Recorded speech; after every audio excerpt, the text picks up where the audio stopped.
Affaire détournement de plus de 3 milliards décembre prochain, le tribunal a ordonné que le prévenu Hamidou Tegna bénéficie d'une expertise médicale. Le service de santé commis à cette tâche a donc 48 heures pour déposer les résultats de son expertise sur l'état de santé du prévenu.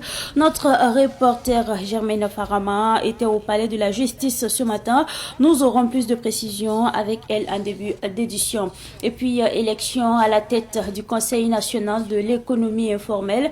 Salif Nkiema, maintenu comme président à la tête de ce conseil. Il a remporté hier les élections à Tenkodogo lors du Congrès national ordinaire à suivre dans ce journal.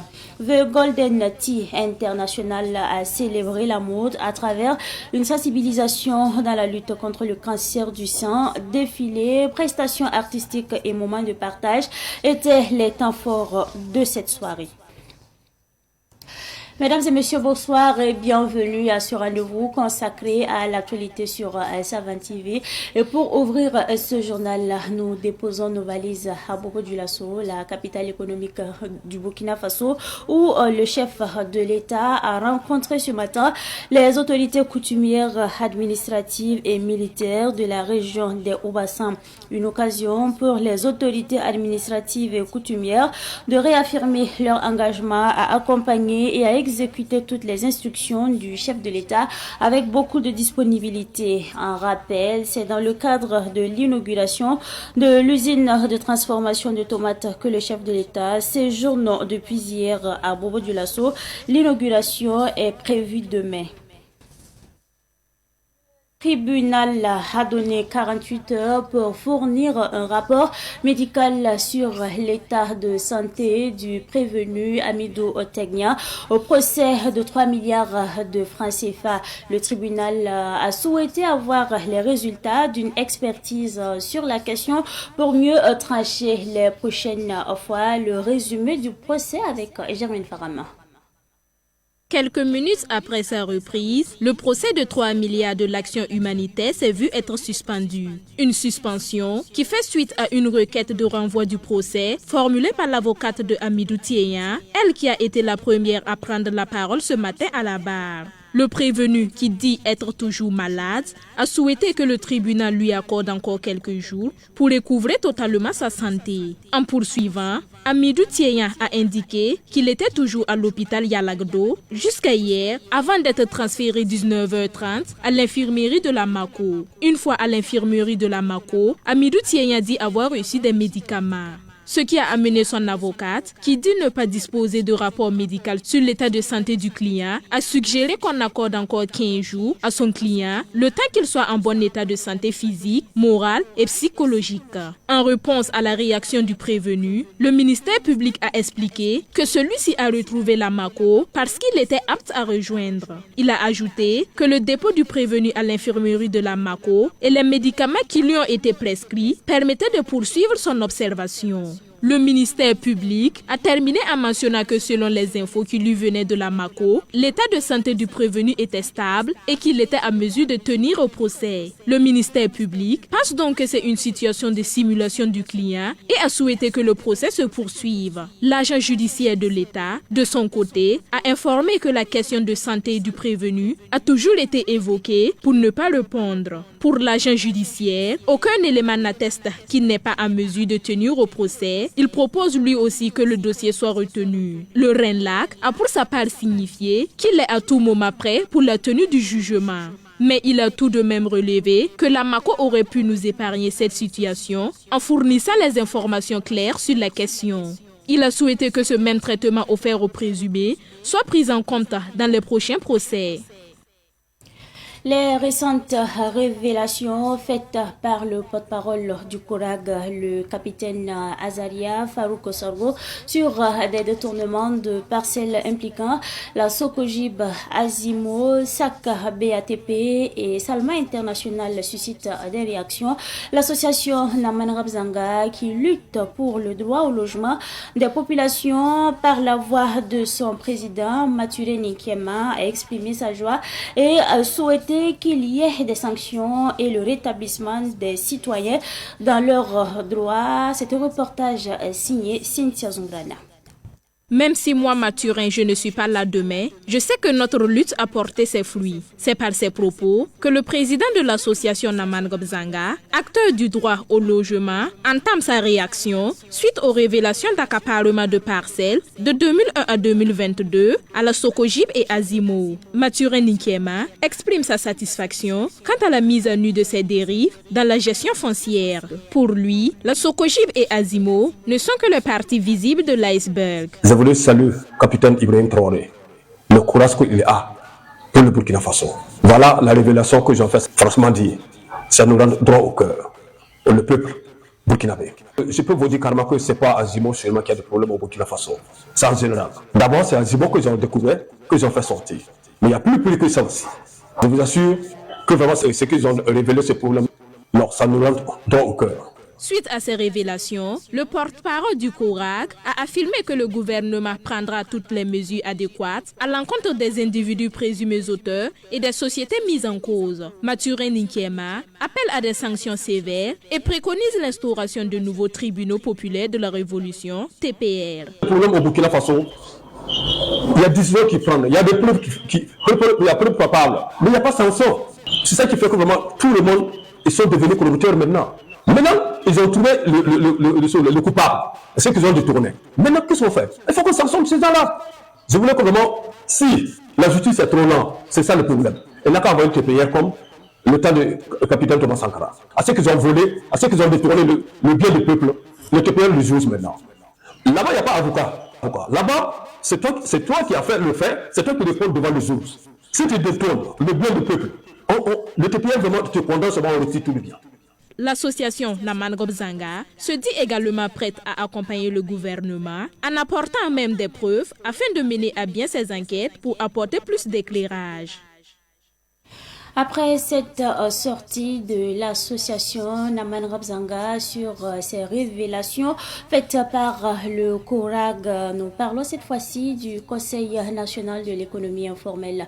En effet, Salif Ninkiema conserve son poste de président du Conseil national de l'économie informelle. Son élection a eu lieu hier à Tenkodogo lors du Congrès national ordinaire. Ce rendez-vous a connu justement la présence du représentant du haut-commissaire, du président de la délégation spéciale et du premier responsable de la direction régionale de la jeunesse, ainsi que la participation des différentes représentations régionales de l'économie informelle. Retour justement sur cette élection avec notre reporter. Il s'agit là de Sidiki Kabri. Élu, M. Ninkiema Salif. Seul candidat à sa propre succession, Salif Ninkiema a réalisé une victoire écrasante, totalisant 49 voix sur 51. Avec seulement 2 votes exprimés contre lui, il entame ainsi un deuxième mandat de 5 ans à la tête du Conseil national de l'économie informelle, une responsabilité qu'il place sous le signe du travail, de la cohésion sociale et du vivre ensemble. Pour ces 5 ans, il faut que vous cherchiez. Nous, on doit se concerter, on doit s'asseoir pour travailler, pour voir dans nos terres comment on peut voir des orientations et surtout avec nos autorités que je vais profiter de parler pour les remercier et surtout le premier responsable de notre pays qui est le capitaine Ibrahim Traoré qui n'a mené aucun effort puisqu'il puisse vraiment tenir ce congrès en bonne et due forme et respecter des textes. Voilà, et respecter les terres et respecter nos propres terres. Donc vraiment on remercie et chasser qu'on va vraiment tout faire et donner des idées qui peuvent faire avancer le pays. Dans un contexte sécuritaire difficile, Salif Ninkiema se positionne comme un acteur clé du changement. Il se dit déterminé à promouvoir des initiatives qui renforcent la solidarité et soutiennent les efforts pour une paix durable. Il souhaite également encourager des actions concrètes pour le développement du secteur informel, souvent frappé de plein fouet par les crises. Ils sont venus nous donner la lourde tâche, mais cette tâche, je ne peux pas le faire seul. Il faut qu'on le fasse main dans la main pour réussir, pour sortir notre pays de la situation artère. Le pays ne peut pas se développer aujourd'hui sans ces artères qui sont très vulnérables. Mais nous avons tout fait pour jouer le fair play et on a eu des tensions, on a eu des disputes. Mais tout ça, c'est pour construire. Que la paix va revenir au Burkina Faso. Nous tous, nous sommes soulagés. Les travaux du congrès ont débuté à 10h. Les congressistes ont rejoint la salle autour de 13h pour les élections. Après l'élection du président, les participants ont procédé au vote des 2 commissaires. La journée s'est finalement achevée autour de 18h30. Après donc ce reportage sur le Conseil national de l'économie informelle, nous revenons donc à Ouagadougou et nous parlons justement de la Fédération Femmes et Développement du Burkina Faso. Cette fédération tient la 10e édition des journées de valorisation des produits locaux des femmes. La cérémonie d'ouverture de cette 10e édition qui se tient donc du 28 novembre au 1er décembre prochain au siège du FESPACO a eu lieu en présence de notre reporter Pakisva Madiama au Ouetraogo. Venues des 13 régions du Burkina et des pays de l'UEMOA, ces femmes font de la valorisation des produits locaux leur cheval de bataille. Les Burkinabés peuvent effectuer les déplacements au siège du FESPACO pour être témoins du savoir-faire des femmes de la Fédération Femmes et Développement du Burkina Faso. C'est une panoplie, partant du pain, Faso d'Anfani et Coco Donda, partant des mets locaux, vous allez voir ça. Moi j'étais vraiment très agréablement surpris de voir que parmi les mets locaux, les pays qui sont venus tels que le Togo, vous avez vu le monsieur en train de tourner le taux et ici on dit qu'il ne faut pas que la spatule touche le monsieur. Donc vraiment c'est des choses, on partage nos expériences et nous ce que nous demandons, ce n'est pas seulement venir à la cérémonie, mais permettre aux gens qui sont venus de revenir pour acheter. Pour que ces femmes-là ne soient plus obligées de trimballer des gros sacs pour repartir. Le Togo, présent à cette 10e édition des journées de valorisation des produits locaux des femmes, apporte son savoir-faire. Nous aussi, nous apportons nos apports. Comme on était invités, c'est le devoir de dire merci à tout le comité d'organisation et tous les membres participants et tous ceux qui ont vraiment l'amour du pays. Consommons les produits du pays, c'est ce que nous sollicitons. Pour Aïtaba Romain Compaoré, secrétaire général du ministère en charge de la femme, la Fédération Femmes et Développement du Burkina Faso a toujours fait des propositions de valorisation du savoir-faire local. On a commencé par le port du Faso d'Anfani et les mets locaux lors des cérémonies officielles, les tenues scolaires et la toge des magistrats que vous avez vu il n'y a pas très longtemps. Donc ce sont des recommandations, des propositions pertinentes qui plus ou moins sont déjà mises en œuvre. Mais comme je l'ai indiqué, nous sommes toujours preneurs pour d'autres propositions.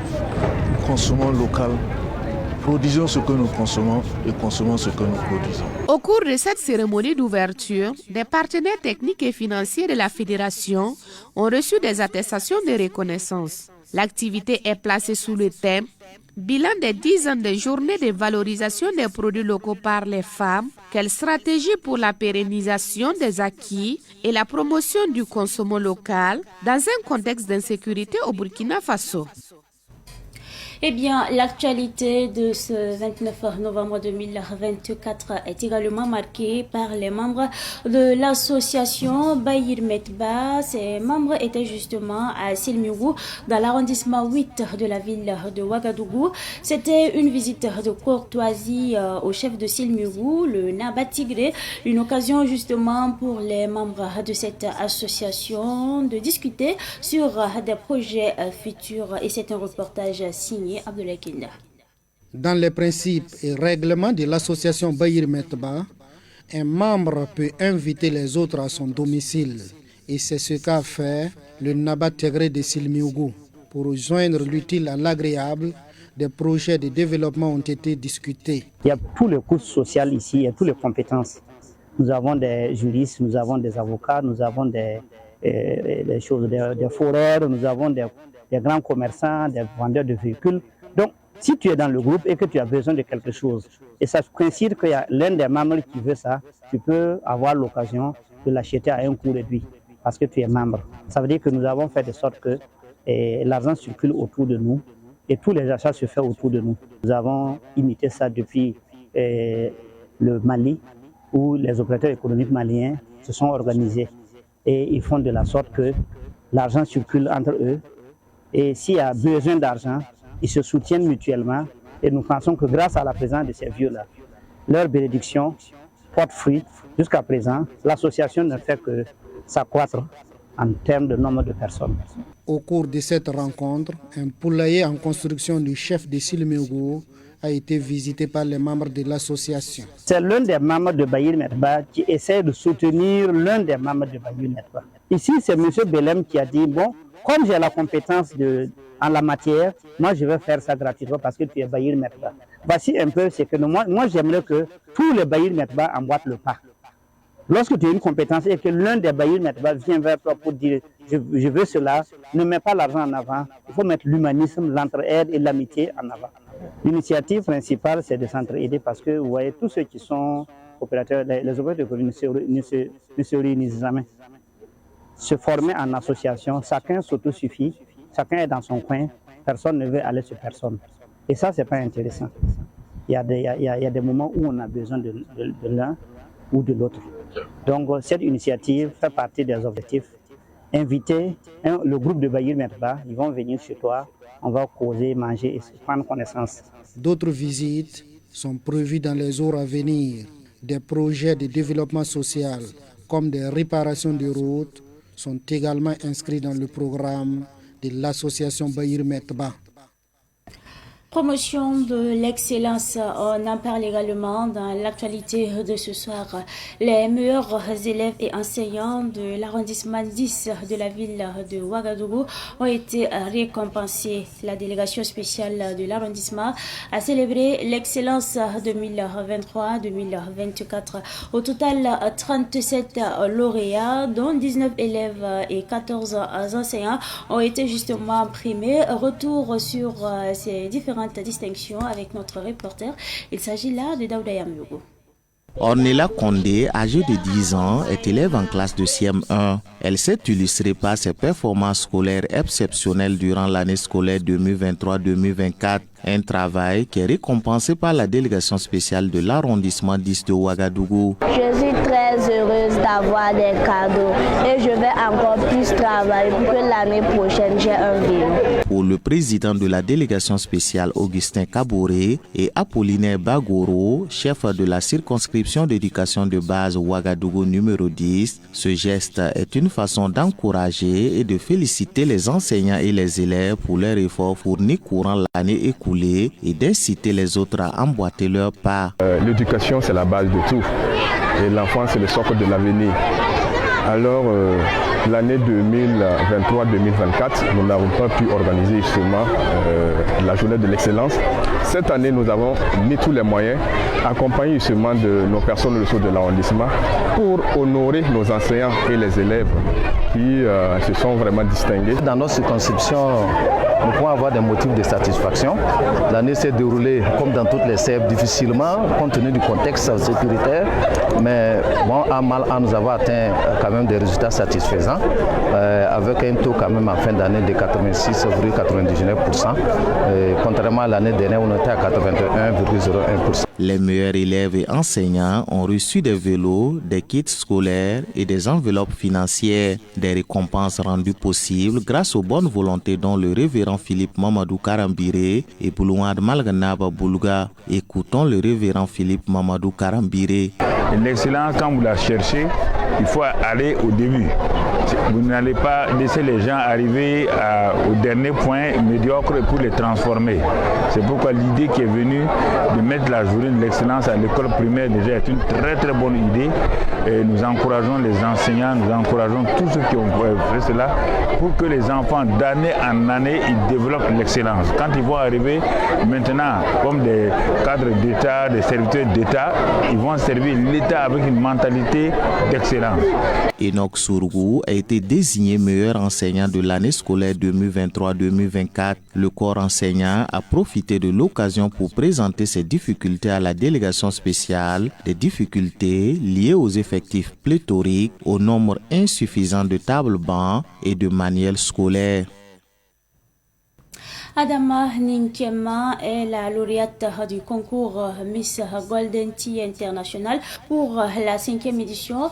Elle a séduit justement le jury par ses ambitions lors de la soirée qui est dédiée justement à la lutte contre le cancer. Les précisions avec Madinatou Ouetraoukou.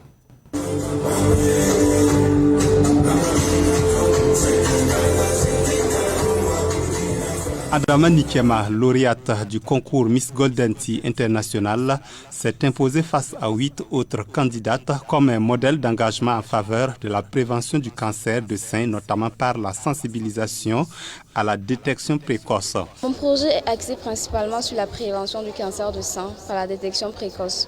Voilà, passer par des sensibilisations, vraiment éveiller les consciences que cette maladie-là, il faut vraiment lutter contre. Je dirais que ça fait réellement plaisir, mais en même temps, c'est un nouveau challenge pour moi. Voilà, c'est un nouveau défi à relever que je dois vraiment me donner à fond pour être à la hauteur Cette initiative est portée par Angelina Wibega, promotrice du concours qui a été inspirée par le décès de son père des suites d'un cancer de la prostate. En organisant cet événement, elle lui rend hommage et contribue à une cause noble.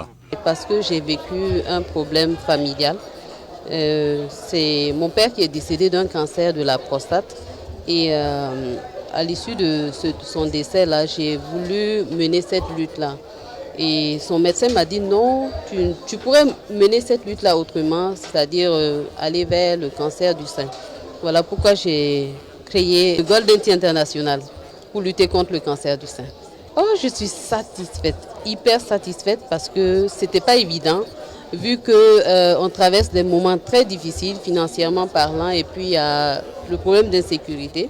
Donc vraiment si une personne ou je veux dire un promoteur ou une promotrice a pu tenir un événement, ça veut dire que vraiment que voilà, la personne est dure en ces temps-ci.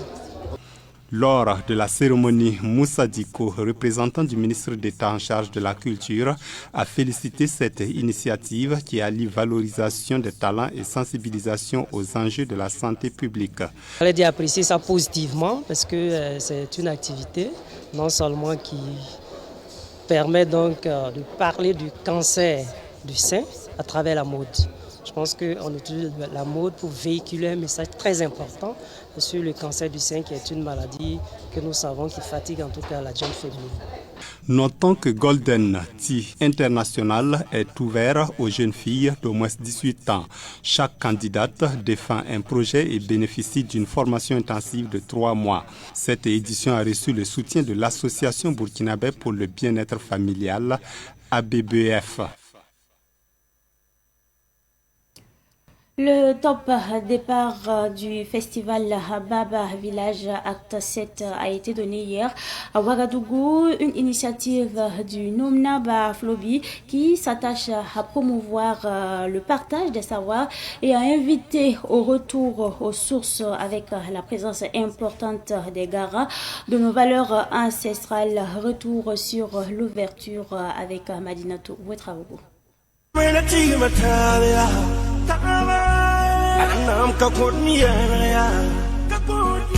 Plusieurs artistes burkinabés se produiront en live, semi-live et en playback sur la scène du Baba Village. Cette année, le festival met un accent particulier sur la culture, considérée comme une arme qui pourrait permettre de relever les défis actuels, d'où le thème « La culture, la victoire ».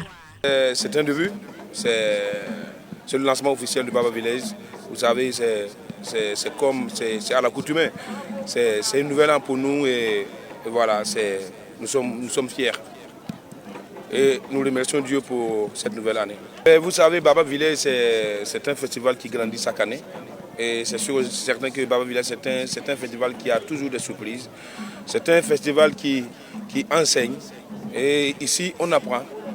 Ce qui dit apprendre dit parce qu'on ne finit jamais d'apprendre. Et chaque jour, il y a des nouveautés. Il faut apprendre. À travers la culture, on peut tout faire. Ça veut dire que la culture peut tout faire. Comme de coutume, Le festival Baba Village peut compter sur le soutien de son partenaire fidèle, Canal Plus Burkina, représenté au lancement officiel par sa chargée de communication, Koroti Mistanou. Canal Plus est fier d'accompagner cette édition de Baba Village, une aventure dessinée par notre flot binational qui commémore notre patrimoine commun qui est la culture. Et cette année, nous l'avons accompagné sur le plan logistique et financier. Donc nous sommes très fiers de tous les talents qui vont s'exprimer durant ces 4 jours sur la scène de Baba Village. La 7e édition du Baba Village refermera ses portes le dimanche 1er décembre prochain.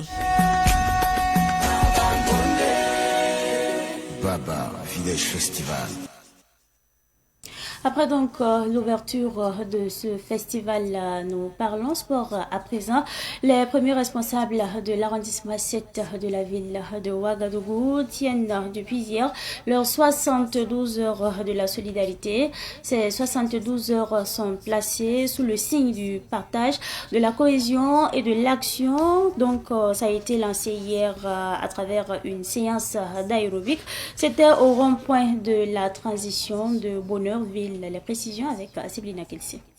Cette séance d'aérobic qui donne le top de départ des 72 heures de la solidarité de l'arrondissement 7 de Ouagadougou a mobilisé des femmes, des jeunes, des autorités communales ainsi que des autorités coutumières, traditionnelles et religieuses. Tous sont mobilisés pour apporter leur touche à la réussite de ces 72 heures de la solidarité.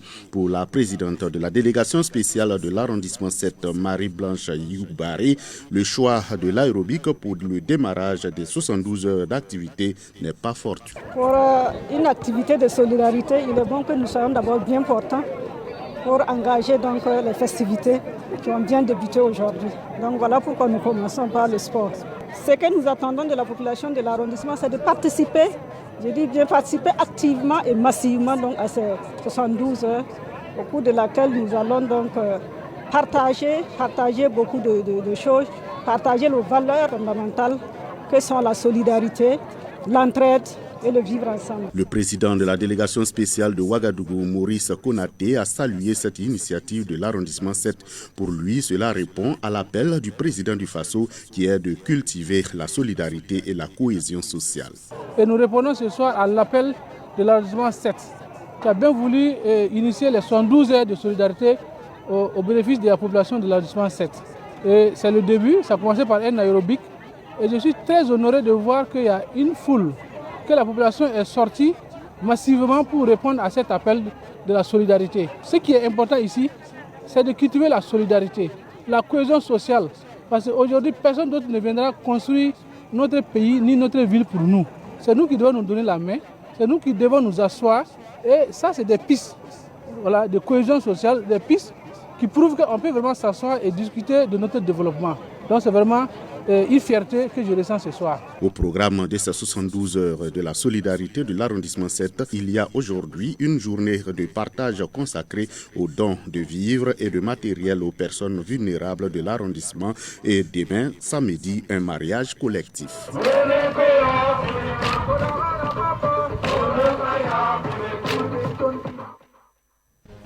Cette pensée avant donc de refermer cette édition.